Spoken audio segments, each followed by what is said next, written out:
So in this session, I'm going to explain about Sternigel-Lach experiment, coupling schemes, LS coupling and JJ coupling.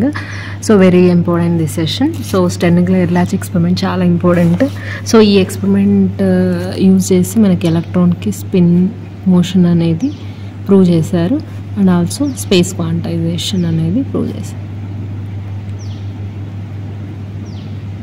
So these are the outcomes of Sternigel-Lach experiment. Okay, in this experiment, a beam of neutral silver atoms allowed to pass through a region of non-uniform magnetic field. So silver atoms anevi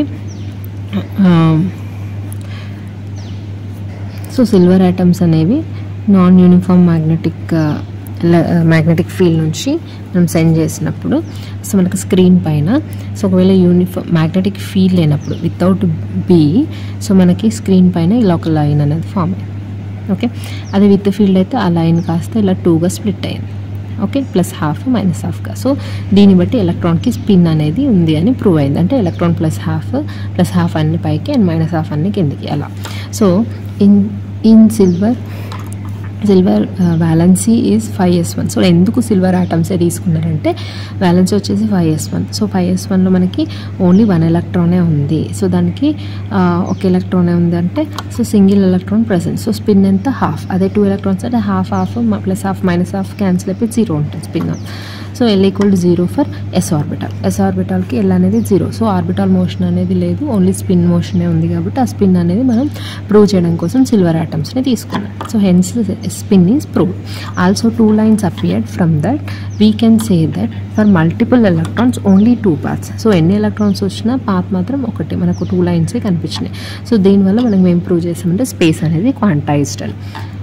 okay, same experiment performed with hydrogen atom also gives same result. So problem ఏంటి? In Sternigel-Lach experiment for L = 1, S = 1/2, how many lines forms? So L = 1, S = 1/2. మనకు J = L + R - S అంటే 1 + 1/2 1 - 1/2 వచ్చినప్పుడు ఏమైతే 3/2 1/2. మల్టిప్లిసిటీకి formula ఏంటి? 2J + 1. దీన్ని substitute చేస్తే మనకు 4 వచ్చింది, దీన్ని సబ్స్టిట్యూట్ చేస్తే 2 వచ్చింది. అంటే 4 + 2 6 లైన్స్ అయితే రాంగ్.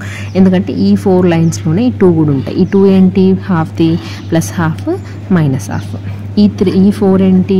+3 -3/2 1/2 -1/2 1/2 3/2. ఇక్కడ ఆల్రెడీ మధ్యలో -1/2 1/2 వచ్చాయి కదా.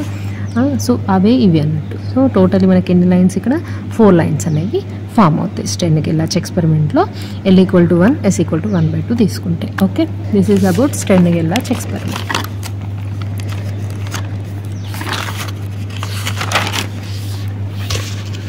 సో నెక్స్ట్ వచ్చేసి ఇవన్నీ explain coupling schemes, fine structure of sodium D lines, Zeeman effect, Paschen Back effect, Stark effect, alkali spectra of helium atom, hyperfine structure, ESR, NMR. So ఇవన్నీ మనకి atomic స్పెక్ట్రోస్కోపీలో topics ఉన్నాయి. Okay, so first వచ్చేసి coupling scheme, very important. LS coupling, JJ coupling, 2 types of coupling schemes ఉన్నాయి. So ఏంటి coupling? LS coupling అంటే weak LS interaction, that is right. So L ఆర్బిటాల్కి S ఆర్బిటాల్కి మధ్య కప్లింగ్. ఒకవేళ అది weak LS interaction, that is weak interaction between L and S orbital, observed mostly in lighter atoms. So Lకి Sకి మధ్య coupling అనేది వీక్ interaction. So weak LS interaction, that is weak interaction between L and S orbitals. So observed in mostly lighter atoms. Very important ఈ points. ఇవి మన ప్రీవియస్గా కూడా అడిగారు. హెవియర్ ఆటమ్స్లో ఏ కప్లింగ్ అనేది ఏ కప్లింగ్ అబ్జర్వ్ చేస్తాం అండ్ లైటర్ ఆటమ్స్లో ఏ కప్లింగ్ అనేది అబ్జర్వ్ చేస్తాం. Okay, coupling takes place first L1 L2. So ఈ coupling first L1 L2 L3 మధ్యలో కప్లింగ్ అయ్యి టోటల్గా మనకి L అనేది ఫామ్ అవుతుంది. Next S1 S2 S3కి S form అవుతుంది, S1 S2 కప్లింగ్ అయ్యి. సో ఫైనల్గా Lకి Sకి మధ్య కప్లింగ్ అయ్యి capital J = L + S. Okay, so ఇది J, ఇది L అనుకుంటే, ఇది S అనుకుంటే, SL అనేది ఇలా. సో L అనేది వీటి మధ్య కప్లింగ్ మనకు J అనేది ఫామ్ అవుతుంది. So J = L + S. Okay, next JJ coupling. So JJ coupling ఏంది? ఇది స్ట్రాంగ్ ఇంటరాక్షన్ అన్నట్టు between L and S. Week interaction అయితే LS కప్లింగ్, స్ట్రాంగ్ ఇంటరాక్షన్ అయితే JJ coupling. So observe in heavy atoms, very important. ఇది heavy ఆటమ్స్లో అవుతుంది JJ coupling. And LI-SI vectors couples first. So చిన్న LS couple అయ్యి మనకు ఒక J1 అనేది వస్తుంది. నెక్స్ట్ LS ఫామ్ అయ్యి J2 వస్తుంది. మళ్ళీ capital J = addition of some of all J's gives capital J. Okay, so this is about LS coupling and JJ coupling. So next selection rules in LS coupling. So LS coupling లో 1 electron atom అయితే many electrons atom అయితే 1 electron అన్నప్పుడు del equal to delta L equal to ఇవి మనకు selection rules plus or minus 1 and delta S కేమో 0 delta J 0 comma plus or minus 1 అదే many electrons అయితే ఇక్కడ ఎల్కి 0 కూడా వస్తుంది. Okay 0 comma plus or minus 1 స్పిన్కి మాత్రం 0ని and delta J 0 comma plus or minus 1 J of 0 to 0 అనేది ఫర్బిడన్ అంటే ఈ ట్రాన్సిషన్ 0 to 0 అనేది forbidden. Okay next very important intensity rules strongest line week line strongest transition week transition అట్లా. So delta L అనేది -1 ఉండాలి. Change in orbital అంగుళం ఉంటే L అనేది -1 and delta J equal to -1 అంటే స్ట్రాంగెస్ట్ ఇది రెండు -1లే ఉండాలి. ఓకే స్ట్రాంగెస్ట్ రెండు -1 ఉండి జేల్ మాత్రం -1 0. ఓకే -1 0 ఉంటే స్ట్రాంగ్ -1 ఉంటే strongest. Next +1 week +1 0 very weak +1 ఉంటే ఇక్కడ +1 ఉంటే వీక్ -1 ఉంటే స్ట్రాంగెస్ట్ +1 0 ఉంటే వెరీ వీక్ ఇక్కడ just strong. Next -1+1 forbidden. Okay ఇవి గుర్తుపెట్టుకోండి. Next spectral notation. So notations ఎలా రాస్తాము N principal quantum number into multiplicity SPDF J. మల్టిప్లిసిటీకి అంటే 2s+1 ఇది ఏంటంటే 2s+1 spin 2s+1 and SPDF అంటే ఇది L అన్నట్టు ఇది L ఇది J అంటే N 2s+1 L J ఇది notation for H atom 1s1. Okay for H atom find out చేయాలంటున్నాడు 1s1 దీని బ్యాలెన్స్ ఎంత 1s1 కదా. సో ఇది నేను చెప్తాను. ఓకే సో 1s1కి ఇక్కడ మనకి S అంటే L వాల్యూ ఎంత 0 SPDF ఆర్బిటాల్స్కి L వాల్యూ ఎంత అంటే 0 1 2 3 ఇక్కడ S ఆర్బిటాల్ ఉంది కాబట్టి L 0. సో 1 ఎలక్ట్రాన్ ఉంది కాబట్టి S అనేది హాఫ్ అవుతుంది. అండ్ 2j+1 మల్టిప్లిసిటీ 2s+1 ఏమవుతుంది 2 × 1/2 + 1 దట్ ఈక్వల్ టు ఏమవుతుంది 2 అవుతుంది అంతేనా. నెక్స్ట్ J వాల్యూ అంటే ఏంది L ± S అంటే J = 0 ± 1/2 అంటే 1/2. ఓకే ఒకటే ఉంది కాబట్టి 1/2. సో 0 + 1/2 0 1/2 వేస్తుంది కాబట్టి 1/2. సో మనకి నోటేషన్ ఎలా రాస్తామంటే 2s+1 L J 2s+1 ఎంత వచ్చింది 2 వచ్చింది 2 L వాల్యూ ఎంత S ఆర్బిటాల్ కదా S J వాల్యూ ఎంత 1/2. సో ఇది spectral notation. Okay 2s 1/2 right. For sodium atom అడుగుతుంది. ఫర్ సోడియం ఆటం అంటే 1 minute.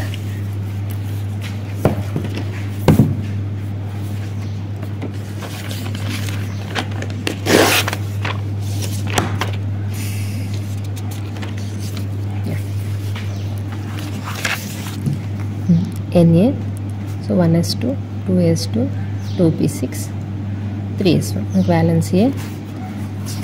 వ్యాలెన్స్ ఏ తీసుకోవాలి కాబట్టి ఇక్కడ n = 3 s = 1/2 1 ఎలక్ట్రాన్ ఉంది కాబట్టి నెక్స్ట్ L = ఎంత 0 SPDFకి L వాల్యూ 0 1 2 3. సో ఫస్ట్ ఏంటి 2s+1 మల్టిప్లిసిటీ ఎంత 2 × 1/2 + 1 that equal to 2. Next L value వచ్చేసి S ఆర్బిటాల్ అండ్ J వచ్చేసి ఇక్కడ కూడా 1/2. సో దట్ స్పిన్ ఇప్పుడు n ప్రిన్సిపల్ క్వాంటమ్ నెంబర్ 3 కదా n 2s+1 L J n ఎంత 3 2s 1/2. ఓకేనా 3 2s 1/2. Similarly for alkali elements ground state notation 2s × 1/2. Okay for all alkali elements. Next fine structure of sodium D line. Okay very important sodium lines. So NAకి electronic configuration ఎంత 1s2 2s2 2p6 3s1. So for 3s1 L = 0 S = 1/2 J = 1/2 2s 1 + 1 = 2. ఇవన్నీ మనకు వచ్చినాయి. Already spectral line ఎంత 2s 1/2 వచ్చింది. Okay next ఇది మనకి ground state 3s1. Excited state ఏంటి అంటే 3p 3s తర్వాత ఏముంటుంది 3p. ఇప్పుడు 3pకి ఏంటి L = 1 S = 1/2 L = 1 కదా p S equal to 1/2, J equal to 1 + 1/2 1 - 1 అంటే 3/2 1/2 2 లైన్స్ ఉంటాయి. ఓకే, సో ఇక్కడ ఇదేమో మనకు 2S 1/2 మనది ground state. Next 2P 1/2 2P 3/2. So ఇక్కడ నుంచి ఒక ట్రాన్సిషన్, దీన్ని మనం D1 అంటాం. ఇక్కడ నుంచి ట్రాన్సిషన్ లైన్ని D2 అంటాం. దీని వేవ్ లెంత్ అంటే 5890 యాంగ్స్ట్రమ్స్ అండ్ దీది wavelength 5896 angstroms. Very important. D1 లైన్ది 5896 యాంగ్స్ట్రమ్స్ అండ్ D2 లైన్ది 5890 angstroms. And transitions from 2P 3/2 to 2S 1/2, 2P 1/2 to 2S 1/2. Okay,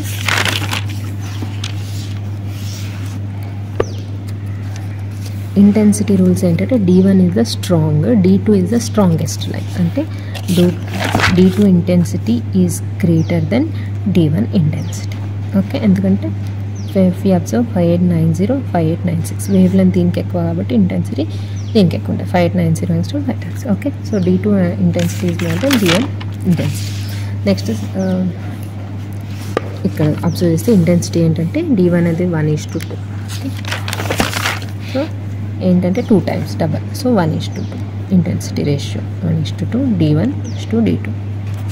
so ఈ ట్రాన్సిషన్ సెలెక్షన్ రూల్స్ ఏంటి అంటే D1కి ఏంటి delta L equal to -1, delta S equal to 0, delta J equal to 0. And D2కి del equal to -1, delta equal 0 same. But delta J అనేది ఇక్కడ -1 ఉంటుంది, ఇక్కడ 0 ఉంటుంది. D1కి ఏమో 0, D2కి ఏమో -1. ఇప్పుడు ట్రాన్సిషన్స్ ఏంటంటే 2P 1/2 నుంచి 2S 1/2కి వస్తుంది D1 లైన్. దాని వేవ్ లెంత్ అంటే 5896 అండ్ ఇక్కడ నుంచి ఇక్కడికి వస్తే 5896. ఆల్రెడీ మనం ఇందాకే డయాగ్రామ్లో చూసాం. సో ఇది మనకి sodium D1 and D2 lines. Okay, next many electron spectrum. So ఇందాక సింగిల్ ఆటమ్, ఇప్పుడు every atom possesses 4 quantum numbers. ఏంటివి అవి? N, L, ML, MS. Okay, principal quantum number, orbital quantum number, magnetic orbital quantum number, magnetic spin quantum number. So ఇవి అన్ని ప్రతి ఏ element కానీ ఈ 4 అనేది సేమ్ ఉండవు. NL, ఈ NL if these 2 are same that is set to be equivalent spectrum. ఈ రెండు సేమ్ ఉంటే ఈక్వాలెంట్ అంటాం, ఈ రెండు సేమ్ లేకపోతే నాన్ ఈక్వాలెంట్ స్పెక్ట్రమ్ అంటాం. Okay, so non equivalent electron case. So non equivalent electron case first తీసుకున్నాం. So 3P 3D right. So 3P 3D అనేది ఇప్పుడు క్వశ్చన్. సో దీనికి మనం ఎనీ గ్రౌండ్ స్టేట్ ఏంటి, ఓకే గ్రౌండ్ స్టేట్ లెవెల్ ఏంటి అనేది find out చేయాలి. అండ్ ఆల్సో 12 volt డీజెనరసీ ఎంత, ఎన్ని ట్రిప్లెట్స్ సింగ్లెట్స్ అన్నీ ఉన్నాయి, ఇవన్నీ మెజర్ చేస్తాం. Okay, non equivalent electron case. So here 3P 3D. So 3P first 3D. 3Pలో L1 equal to ఎంత? 1, Pకి 1, Dకి ఎంత? 2, S1. సో హాఫ్ తీసుకోవాలి. స్పిన్ ఎప్పుడు హాఫే తీసుకోవాలి, అండ్ ఇంకా spin half.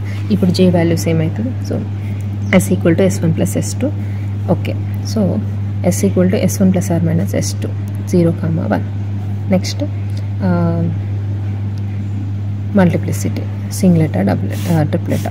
So S equal to S1 + or - 2 that is half + or - half 0, 1.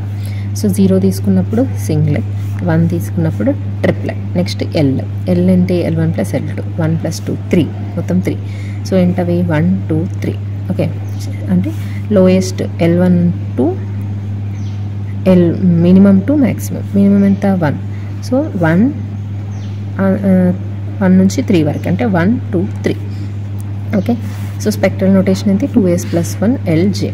ఇప్పుడు S equal to 0. S equal to 0 వచ్చింది కదా, 0. S equal to 0 0 0 కేసులో L1 ఈక్వల్ టు 1 2 3 తీసుకుంటాం. Okay, S equal to 0 L equal to 1 అన్నప్పుడు J values ఏంటి? L + 0 + 1 1 singlet. దానికి ఏంటి? 1P1. Spectral line ఏంటి? 2S + అంటే ఇది సింగ్లెట్ కదా, అంటే 1. Okay, 2S + 1 1. L వాల్యూ ఎంత? P, J value 1. Okay, L value అనేది P 1P1. S equal to 0 L equal to 2కి J ఈక్వల్ టు 2 వచ్చింది, అంటే 2 సింగ్లెటే, అంటే 1. L ఈక్వల్ టు 2 అంటే ఏంది? D 1D2. Next L equal to 3కి 1F3. ఇవి స్పెక్ట్రల్ నోటేషన్స్. ఓకే, సింగ్లెట్స్కి. Next triplet. S equal to 1 1 1 కేస్కి L ఈక్వల్ టు 1 2 3కి J ఈక్వల్ టు ఏమవుతుంది ఇక్కడ? J is equal to L + or - S. అంటే L + S నుంచి L - Sకి. L + S ఎంత? 1 + 1 2 నుంచి జీరోకి, అంటే 0 1 2. ఓకే, సో 0 1 2 ట్రిప్లెట్ కాబట్టి, సో ట్రిప్లెట్ అంటే 3 L value 1 3p 0 1 2. Next S = 1 L = 2కి, అంటే 2 + r - 1, అంటే 2 - 1 నుంచి 2 + 1కి, అంటే 1 నుంచి 3కి, అంటే మధ్యలో 2 1 2 3, అంటే ట్రిప్లెట్ L = 2 కాబట్టి 1 2 3. నెక్స్ట్ L = 3కి, S = 1 L = 3కి, అంటే 3 - 1 అంటే ఎంత 2 2 2 3 + 1 అంటే 4, అంటే 2 3 4 2 3 4 ఎక్కడ ఉంది 2 3 4, అంటే 3f234. మరి ఈ స్పెక్ట్రల్ లైన్స్లో గ్రౌండ్ స్టేట్ ఏంటి? ఓకే, సో ఇది మొత్తం ఎన్ని ఉన్నాయి ఇప్పుడు? ఇవి 3 4 5 6 7 8 9 10 11 12, మొత్తం 12 ఫోల్డ్ డీజెనరేసీ, రైట్. సో ఇది మనకి నాన్ ఈక్వివలెంట్ ఎలక్ట్రాన్ కేసులో ఏంటి అంటే LS కప్లింగ్లో LS కపుల్ అయినప్పుడు మనకు స్పెక్ట్రల్ లైన్స్ ఎన్ని ఫోల్డ్గా డీజెనరేట్ అవుతున్నాయి? 12 ఫోల్డ్గా డీజెనరేట్ అవుతుంది. ఇది 3p3d కేసు. సో ఇప్పుడు మనకి గ్రౌండ్ స్టేట్ ఏంటి? దానికి రూల్స్ ఏంటంటే, ఇప్పుడు ఇది మనకి highest spin has lowest energy. Highest spin has lowest energy అంటే ఏంటి? మనకి ఇక్కడ సింగ్లెట్ ట్రిప్లెట్ ఉన్నాయి, 0 1 S values. So highest spin has lowest energy. మనకి గ్రౌండ్ స్టేట్ అంటే లోయెస్టే కదా, అంటే ఫస్ట్ ట్రిప్లెట్లోనే వస్తుంది. Next highest L has lowest energy. మనకి SPDFలో ఏది ఫస్ట్ ఉందో అది గ్రౌండ్ స్టేట్, లోయెస్ట్ ఎనర్జీ, అంటే highest L has lowest energy. Next lowest J has lowest energy. ఇక్కడ మాత్రం రివర్స్డ్, J ఏది తక్కువ ఉంటో అదే లోయెస్ట్. ఇప్పుడు మనం ఇక్కడ నుంచి మనకి ఫస్ట్ ట్రిప్లెట్స్లోనే చెక్ చేసుకోవాలి, ఎందుకంటే highest spin has lowest energy, highest L has lowest energy, lowest J has lowest energy. అంటే మన గ్రౌండ్ స్టేట్ ఏంటి? 3f2 అనేది ఈ 3p3d కేస్కి 3f2 అనేది మన ground state spectral term. Okay, ground state spectral term calculate చేయమన్నప్పుడు ఈ ప్రాసెస్ అనేది important. Okay, these are the rules. Okay, so మనకి ఇక్కడ 3f2 3f3 3f4 ఇవన్నీ మనకి ఇది గ్రౌండ్ స్టేట్ నుంచి పైకి వెళ్తాం, కొద్ది ఎనర్జీ అనేది ఇంక్రీజ్ అవుతుంది. నెక్స్ట్ 3s 3p మీరు ఫైండ్ అవుట్ చేయండి. దీని ఆన్సర్ వచ్చేసి 3p0 is the ground state spectral term. Okay, ఇవి కండిషన్స్, ఇవి నోట్ చేసుకోండి. అయితే ఇందులో మళ్ళీ స్పెషల్ కేసు ఉంది ఏంటంటే, ఫర్ లెస్ దెన్ హాఫ్ ఫీల్డ్కి నార్మల్ ఆర్డర్. అంటే ఇందాక చెప్పింది దేనికంటే లెస్ దెన్ హాఫ్ ఫీల్డ్. అంటే ఫర్ ఎగ్జాంపుల్ p ఆర్బిటాల్ ఉంది, ఇప్పుడు 1 2 3 4 ఫిల్ అయినాయి అనుకోండి. ఇప్పుడు ఇదేంది 3 కంటే హైయెస్ట్, హాఫ్ ఫిల్డ్ కంటే హైయెస్ట్ కాబట్టి దీనికి కొంచెం డిఫరెంట్. ఏంది? ఈ రెండు సేమే, highest spin has lowest energy, highest L has lowest, but highest J has lowest. వీటికి ఏమవుతుందంటే హైయెస్ట్ Jని కన్సిడర్ చేస్తాం.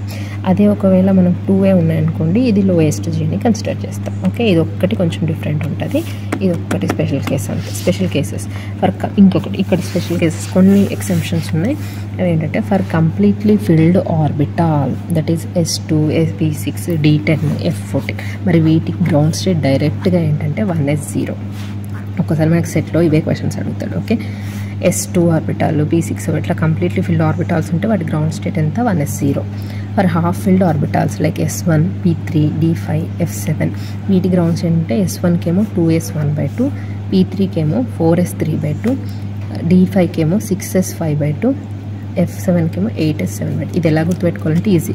అబ్జర్వ్ 2 4 6 8 అన్ని S ఆర్బిటాల్స్ ఒక్క దీంట్లోనే చేంజ్. మరి ఇవి కూడా ఎలా అంటే ఇక్కడ హాఫ్ ఫిల్డ్ ఏంది Sలో 1 కదా 1/2, ఇక్కడ హాఫ్ ఫిల్డ్ ఏంది 3 కదా 3/2, 5 కదా 5/2, 7 కదా 7/2. So equal SPDF 2 4 6 8 SSS.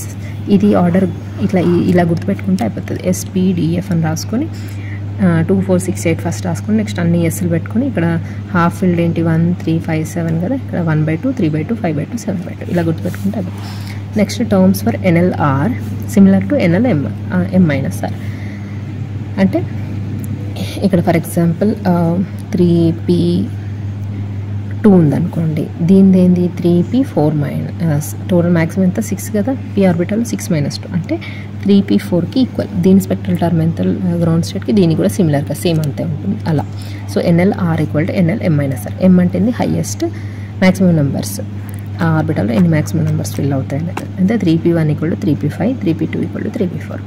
Okay, ఇది first less than half filled normal order, for more than half filled inverse case. Inverse case అంటే ఒక జే ఒకటే చేంజ్ అవుతుంది. అక్కడేమో లోయెస్ట్ జేని లోయెస్ట్ ఎనర్జీ కన్వర్ట్ చేస్తాం, ఇక్కడ హైయెస్ట్ జే అంటే ఎక్కువ మ్యాక్సిమం ఎలక్ట్రాన్స్ కంటే ఎక్కువ ఎలక్ట్రాన్స్ మనం ఫిల్ చేస్తే ఫిల్ అయి ఉంటే హైయెస్ట్ జే అనేది లోయెస్ట్ ఎనర్జీ. ఓకే, నెక్స్ట్ జేజే కప్లింగ్ లామోట్ థియరీ, ఇవన్నీ నేను నెక్స్ట్ క్లాస్లో